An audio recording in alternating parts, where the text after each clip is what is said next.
Fala pessoal, aqui é o Patrick Lencastre. Hoje eu tô aqui com um convidado muito ilustre. Na verdade é interessante porque eu tô na casa dele e ele é meu convidado agora. Paulo Nidek. Por que eu tô aqui com o Paulo Nidek? Porque ele é um poliglota muito diferente e foi uma inspiração para mim quando eu vi o trabalho que ele estava fazendo. Paulo, eu vi que você trabalha com inglês e francês e oratória também. Conta um pouquinho sobre isso. Eu achei muito interessante a ideia. Você pode me explicar um pouquinho melhor?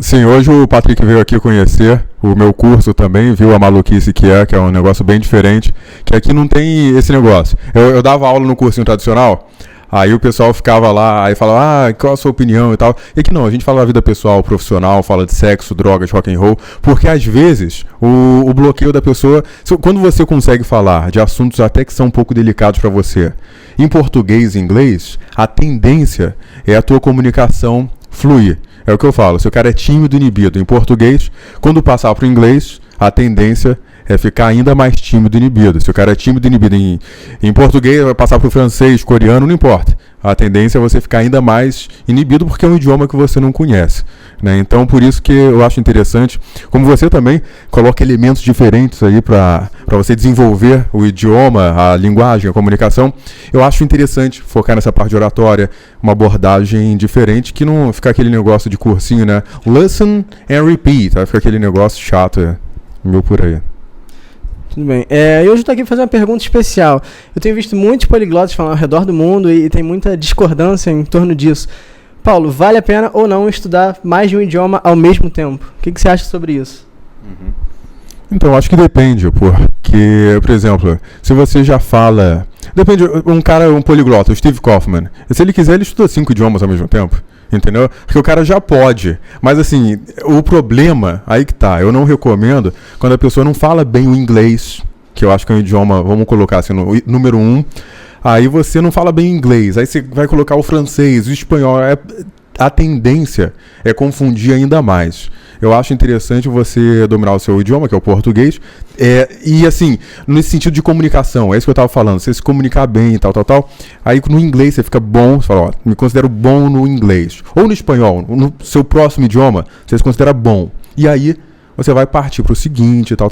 Mas quando chega lá no 3º, 4º, 5º, vai ficando mais fácil. Aí você pode juntar sim, por exemplo, italiano, espanhol tem muita similaridade, né? Você sabe também, você fala alemão, então, por exemplo, o alemão e o holandês estão pertinhos, então assim, você vai achando essas semelhanças, aí ajuda. Mas no início não, no início, se estudar 2, 3 idiomas, a tendência é confundir mais, né?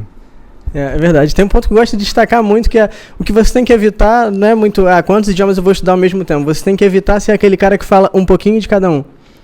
Eu falo português muito bem, claro, minha língua é nativa. Eu falo um pouquinho de inglês, um pouquinho de espanhol, um pouquinho de francês, um pouquinho disso, um pouquinho daquilo, tá? E qual língua você dominar? Só o português. E qual língua você se sente confortável para falar? Não, só o português. Eu falo um pouquinho disso, um pouquinho daquilo. E falando sobre essa questão, você já teve essa experiência de estudar 2 idiomas ao mesmo tempo? Já. Eu estou estudando russo no momento. Mas assim, quando eu pego um idioma um pouco mais complexo, eu acho legal você voltar um pouco. No meu caso, você vai um idioma como o francês, por exemplo, ou o italiano, se torna até mais agradável. Por exemplo, o alemão eu considero um idioma mais complexo. Aí quando você pega um idioma que ele é mais próximo do seu, e particularmente eu gosto muito do francês, então a tendência é até descansar. Você estuda um para você caminhar e é mais hardcore, aí você pega um outro até que você descansa, relaxa um pouco, escuta a rádio. É importante curtir, né? Você ter prazer naquilo, no conteúdo, é muito importante. Eu concordo 100% com o que você está falando.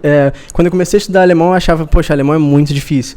E aí, quando eu comecei a estudar hebraico, eu estudava hebraico e pensava, poxa, agora sim é difícil. Quando eu voltava para o alemão, eu me sentia em casa. Deu uma aliviada agora. Poxa, o alemão era difícil, agora não é mais. Porque agora ele é a minha zona de conforto.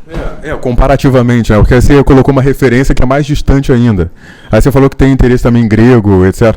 Aí você pega um idioma assim, mais distante, quando você, por exemplo, volta para o alemão, você fica até mais confortável, né? O que é estranho, porque no início ele era muito distante, agora ele está mais próximo.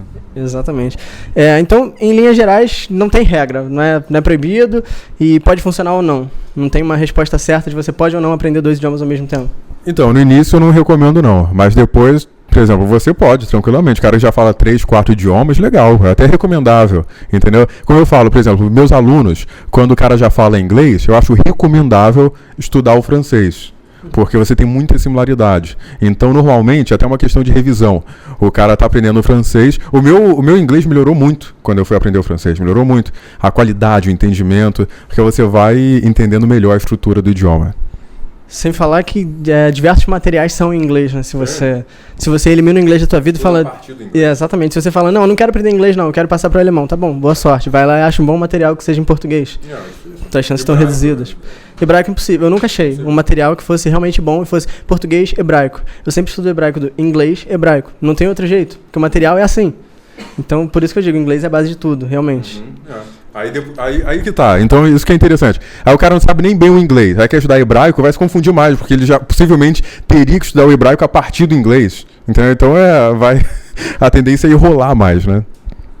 Tá legal. Mas acho que a gente destruiu um mito muito interessante aqui, porque tem muitos poliglotas, independente de citando nomes ou não, que falam muitas línguas, mas eles dizem, olha, não faça isso porque não funciona. E eu acho que em language learning você não tem uma fórmula certa. Você não pode dizer isso funciona, isso não funciona. Para mim funciona, para você pode funcionar ou não.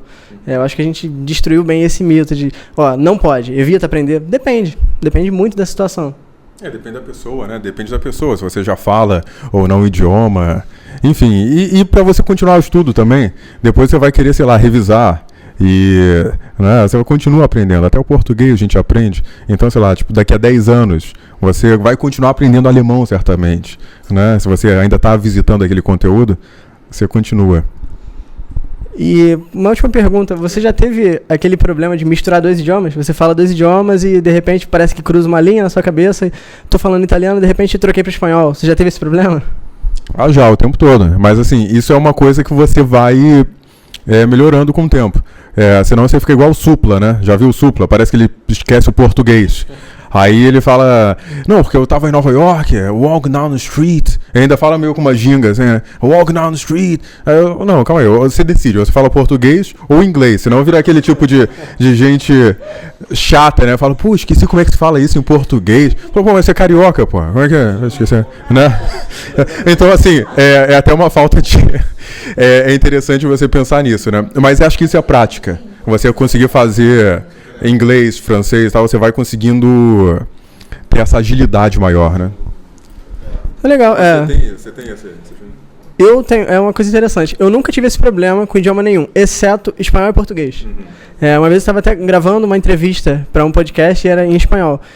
Só que a minha entrevistada, ela era brasileira e falava espanhol. E de repente, no meio da entrevista, ela me parou e falou assim, Patrick, você está falando português.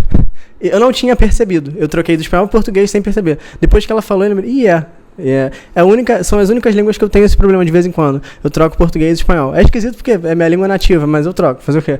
É o único problema. Agora, isso que você está falando é interessante, porque você fez ali como se diz na linguística, né? Um code switch. Você mudou o código sem se dar conta. E talvez porque você estava focado na mensagem. Isso é uma coisa muito interessante. Porque quando você está muito confortável falando inglês, ou francês, ou espanhol e tal, você lembra da mensagem e não exatamente como ela foi falada. Pelo menos essa é a minha experiência.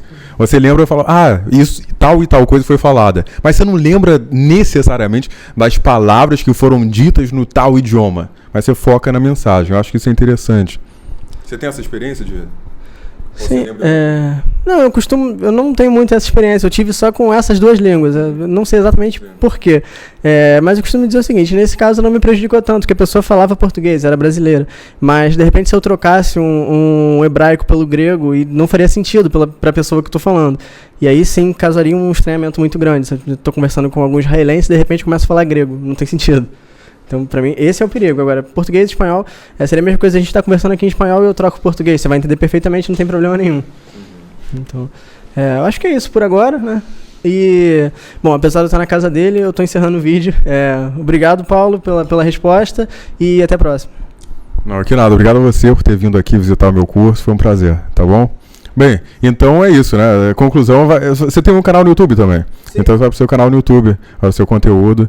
Você pode cortar o final se quiser. Então tá bom. Então tá bom. Bem, muito obrigado, seu Paulo Nidec com o Patrick. E até a próxima.